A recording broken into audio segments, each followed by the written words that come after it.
Welcome to the CPTM Smart Partners Hub, and today is 17th of March already, 2017, Friday, and as usually we are trying to update our CPTM group and Smart Partnership Movement about the things ahead as well as the things which just happened. And I'm very glad that today we have at the CPTM Smart Partners Hub Kit Verdes, who actually comes quite often to the hub. He's almost part of the CPTM group in situ, so to speak, but he's a member of the Finance Executive Group, which advises the CPTM board, Tan Sri Omar, the chairman, and his colleagues, since January 2016. In fact, in about half an hour or so, there will be the CPTM Endowment Fund board meeting, which together with His Excellency Sekitibira Mansire and Tan Sri Omar as chairman of the Endowment Fund, and ourselves, and they will be discussing about the issue of continuing to guarantee the CPTM Endowment Fund the space that CPTM Smart Partners Hub occupies for the next as many months or years as is possible. So welcome Kit anyway, not in the capacity of member of the finance group, but in the capacity of professional, very well known, very experienced, and also ready to share the experience with Smart Partners for the last 15 years or even more. So thank you, Mihaela. I think we met by the way of a Club of Rome meeting. We did indeed, and some time ago. Is at the Athenaeum Club, and there was, if I remember correctly, a Limits to Privatization report that was launched of mainly Ernst Weizsäcker, who is currently one of the joint presidents of Club of Rome, and quite a number of smart partners whom I invited at that time became actually very much involved, and CPTM fellows and so on, like yourself, very much involved in the smart partnership movement, in the substance of it. So thank you very much for continuing to be part of us. Now the reason why Kit is kind of very welcome today is because we hope in the next few months that we would try to add value through the experience of various members like Kit to the initiative that the Commonwealth has just launched on their inaugural ministerial meeting for trade.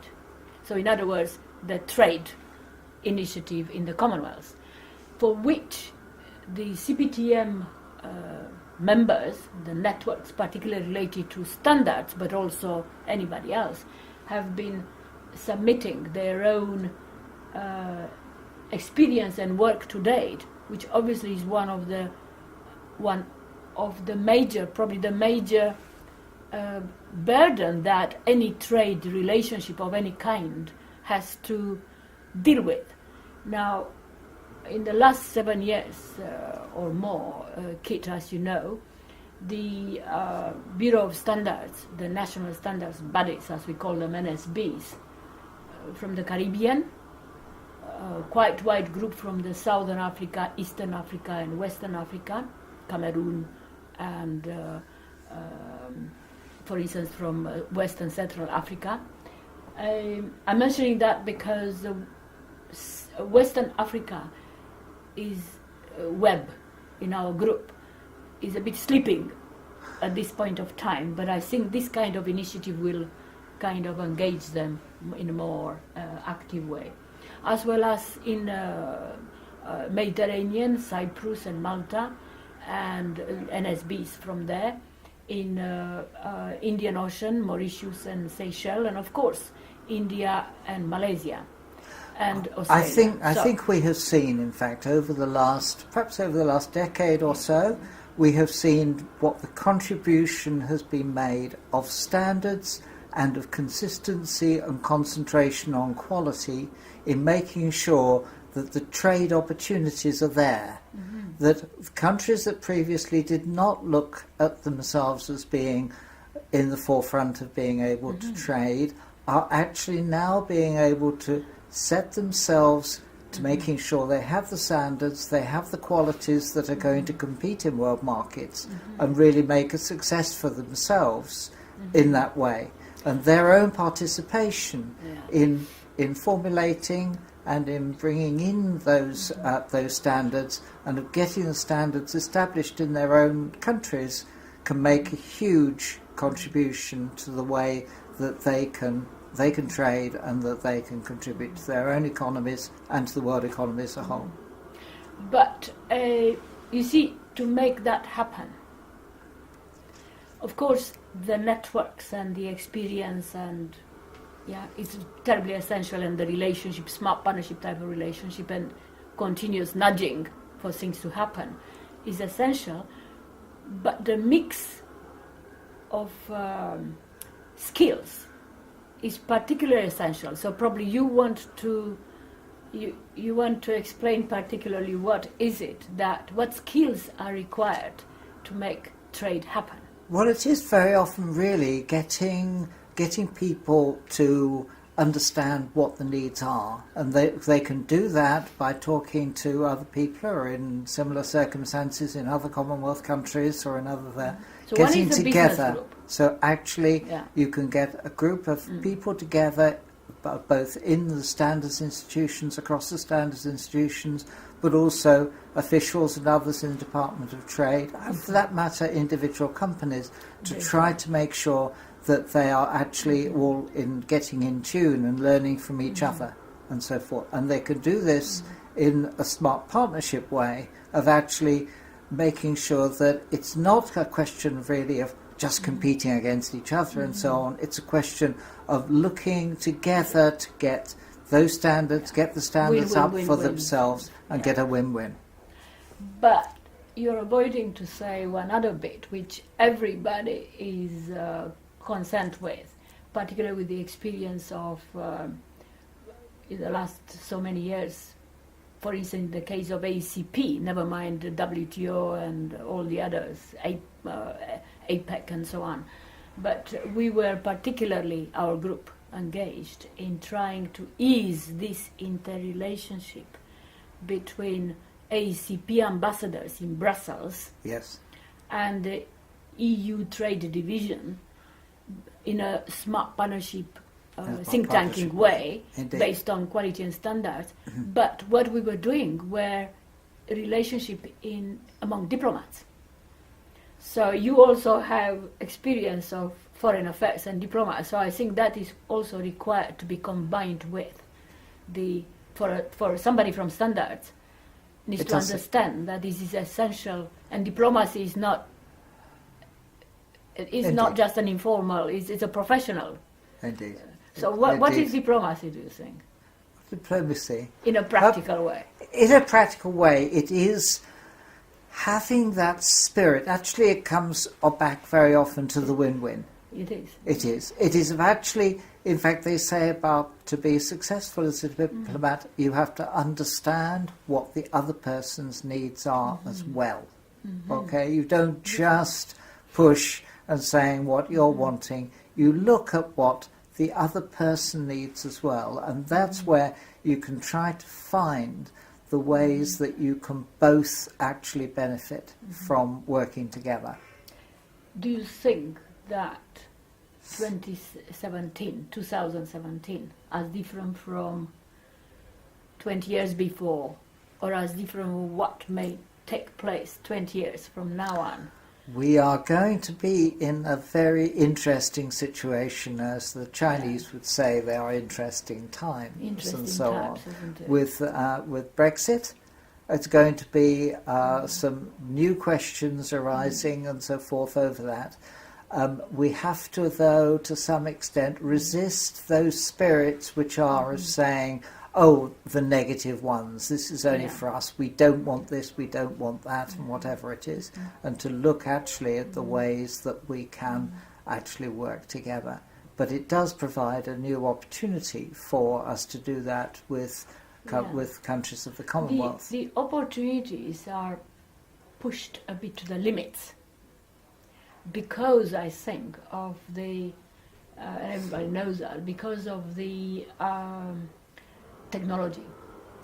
And I'm talking particularly about communication technology and all these digital technologies that make this type of interrelations quite confused and difficult to kind of identify what is real and what is not digital, but what is not real, what is not really working.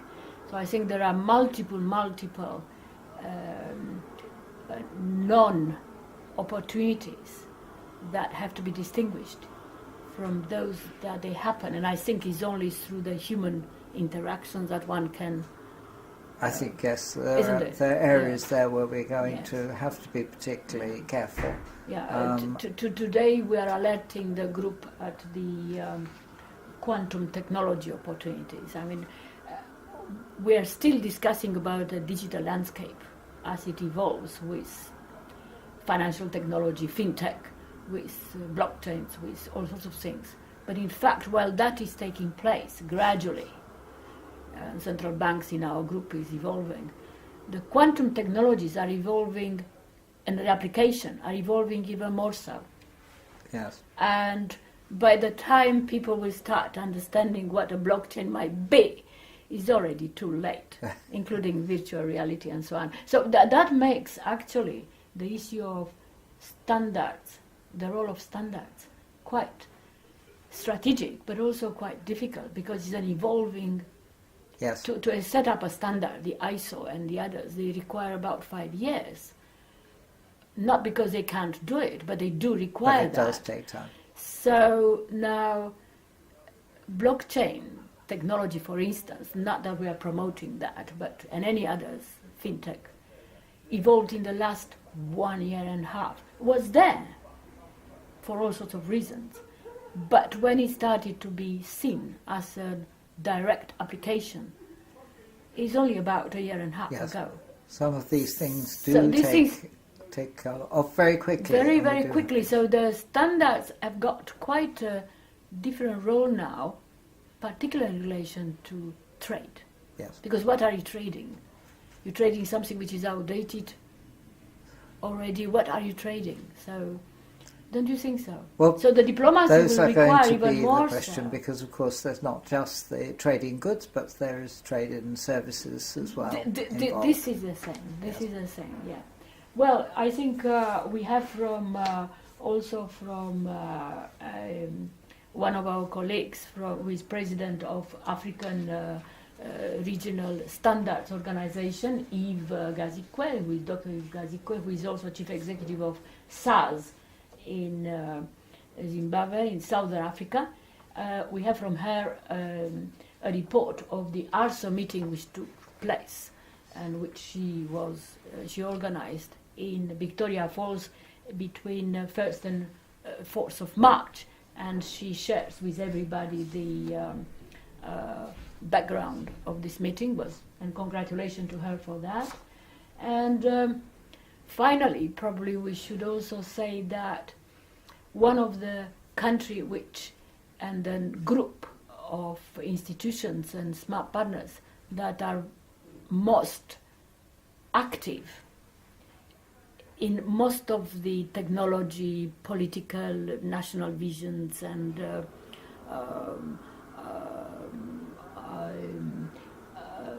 involving informal settlements and Bureau of Standards and central banks and so on, and they could do even more, private sector, is Namibia.